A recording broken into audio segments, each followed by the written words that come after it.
అధికారంలోకి వచ్చి 2 సంవత్సరాలు పూర్తి అయినప్పటికీ రేవంత్ రెడ్డి గారు ఒక్క హామీని కూడా పూర్తి చేయలేదు. మహాలక్ష్మి పథకం కింద 2500 ఇస్తానని మోసపూరిత మాటలు చెప్పి ఇప్పటి వరకు ఆ హామీని కూడా పూర్తి చేయలేదు. రైతు బంధు, రైతు భరోసా వేస్తానన్న ముఖ్యమంత్రి గారు ఇప్పటి వరకు ఆ హామీని కూడా నెరవేర్చలేదు.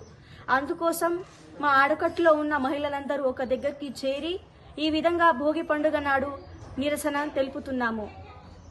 రైతు భరోసా గోవిందా, మహాలక్ష్మి 2500 గోవిందా, 4000 పింఛన్ గోవిందా, స్కూటీలు గోవిందా, తులం బంగారం గోవిందా, 6 గ్యారంటీలు గోవిందా, కాంగ్రెస్ పార్టీ గోవిందా, రేవంత్ రెడ్డి గోవిందా, రాబందు రేవంత్ రెడ్డి గోవిందా, గోవిందా, తులం బంగారం గోవిందా, 6 గ్యారంటీలు గోవిందా, కాంగ్రెస్ పార్టీ గోవిందా.